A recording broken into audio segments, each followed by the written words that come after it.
Глава республики Айсен Николаев на полях Восточного экономического форума подписал соглашение с губернатором Кузбасса Сергеем Цивилевым. Якутия будет сотрудничать с Кемеровской областью в сфере торговли, экономики, в научно-технической области и не только.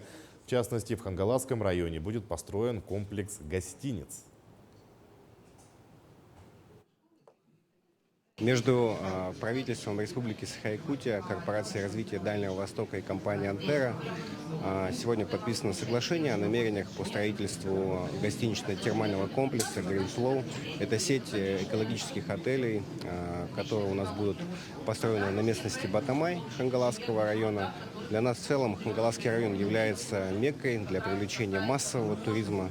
Ленские столбы уже давно являются магнитом для всех туристов, которые попадают в Республику Саха-Якутия.